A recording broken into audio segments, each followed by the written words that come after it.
Right now, the United Kingdom government is quietly withholding billions of pounds from the ageing demographic. This is a calculated macroeconomic reality. Amidst the brutal cost of living crisis of 2026, millions of retirees are hemorrhaging wealth due to administrative friction and public unawareness. You are likely surrendering thousands of pounds back to the Treasury every single year. Today, we are executing a complete financial reclamation protocol to expose the exact statutory entitlements and systemic subsidies you are legally owed. But heed this warning carefully. There is one specific, highly obscured mechanism buried deep within the state pension legislation. If you fail to trigger this exact clause by the time we finish this analysis, you will permanently forfeit access to a hidden ecosystem of state funds worth over £3,900 annually, leaving your retirement utterly defenceless. Are you already bleeding money without knowing it? To survive the current macroeconomic climate, we must first decode the structural architecture of the United Kingdom welfare apparatus and private sector pricing models. The silver economy operates on a strictly bifurcated system. On one side, we have universal entitlements. These are statutory rights granted immediately upon reaching a specific demographic milestone, typically age 60 or state pension age.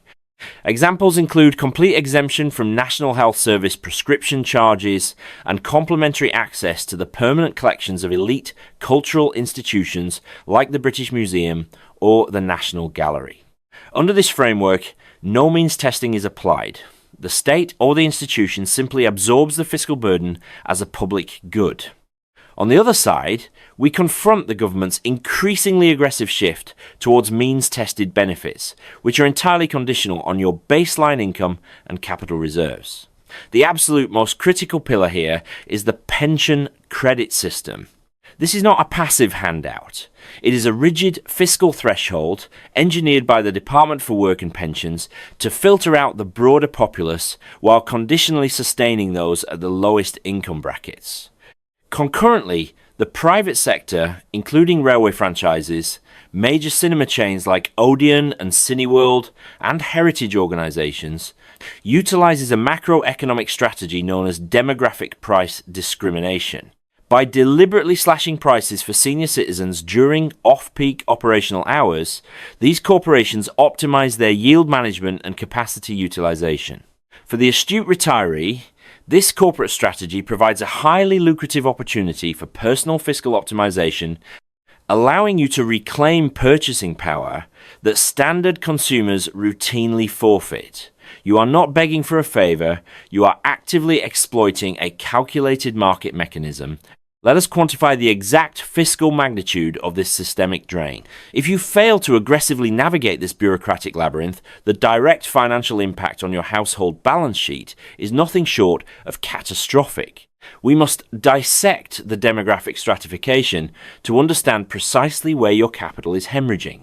First, consider the localized healthcare and transport deficits. Every single time a citizen over the age of 60 in England pays for a standard National Health Service prescription, they are needlessly surrendering £9.90 per item back to the state.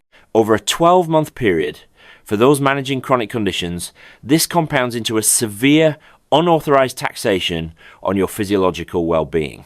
Similarly, failing to leverage structural transit subsidies forces you to absorb premium corporate tariffs. Macroeconomic data reveals that an active senior Railcard holder legally circumvents an average of £76 in transit costs annually. If you continue to pay standard off-peak rail fares, you are voluntarily subsidizing the privatized railway network. However, the most devastating fiscal loss stems directly from ignoring the pension credit multiplier effect. The Department for Work and Pensions enforces a strict statutory income threshold, £238 per week for a single pensioner, and £363.25 for a legally recognised couple. If your baseline weekly income falls below this precise demographic demarcation and you fail to submit a formal claim, You lose exponentially more than a simple fiscal top-up. Pension credit acts as the absolute regulatory gateway to an entire ecosystem of linked state subsidies. This includes total exemption from television license fees for those aged 75 or over, aggressive council tax reductions, and mandatory cold weather payments. Statistically, successfully breaching this bureaucratic firewall yields an average multiplier of £3,900 in secondary state benefits per year. By remaining silent, approximately 880,000 pensioners are effectively donating their survival capital back to the Exchequer. To execute this financial reclamation protocol, you must immediately deploy specific administrative mechanisms. Do not assume any government department will proactively adjust your fiscal status. The burden of activation rests entirely upon you. First, address the healthcare deficit. If you reside in England and have erroneously paid for a National Health Service prescription after your 60th birthday, you must immediately approach any registered pharmacy and demand Form FP57. This precise bureaucratic instrument allows you to legally claw back all incorrectly levied prescription charges absorbed by the state over the preceding 3 months. You must halt this unauthorized taxation immediately. Second, to secure the vital pension credit multiplier effect, you must bypass standard administrative delays. Dial the official Department for Work and Pensions secure hotline at 0800991234 today, or mandate a representative to utilise the gov.uk digital portal on your behalf. You must force the state to formally adjudicate your fiscal eligibility. Finally, recognise that the National Transit Subsidy is severely fragmented and requires proactive navigation. In England, you must formally petition your specific local council upon reaching state pension age. In Scotland, you must secure the National Entitlement Card from age 60. In London, residents must actively procure the 60-plus Oyster Transit Card. Absolutely none of these transport subsidies are deployed automatically. You must initiate the bureaucratic friction yourself. Otherwise, you will continue to needlessly subsidize regional transport networks with your private capital. We must place this microeconomic protocol into the broader fiscal reality of the United Kingdom in 2026. The government is executing a ruthless, systemic transition away from universal welfare, pivoting aggressively toward hyper-targeted, means-tested distribution models.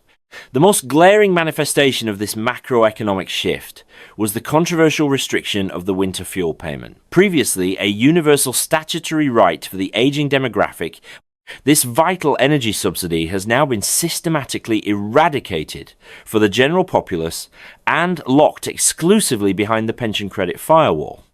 This is not an isolated policy adjustment, it is a calculated fiscal tightening protocol deployed by the Treasury, designed to offset a staggering national deficit and compounding inflationary pressures on the National Health Service. The era of the state automatically providing a comprehensive safety net without administrative friction is definitively over. In this volatile economic climate, where the cost of living crisis continually erodes the purchasing power of your fixed retirement income, claiming these secondary benefits is no longer an optional luxury or a simple consumer discount. It is an absolute macroeconomic necessity for survival. The state is actively leveraging bureaucratic complexity to reduce its fiscal liabilities. By remaining passive, you are essentially absorbing the government's debt burden into your own private household ledger. You must recognize that the welfare apparatus has evolved into a highly adversarial system. If you do not actively fight to extract your legal, statutory entitlements from the Exchequer, the state will quietly allow systemic inflation and rising energy tariffs to entirely consume your financial security. However, as you initiate this financial reclamation protocol, you must navigate a macroeconomic landscape fraught with severe predatory threats and strict bureaucratic hazards.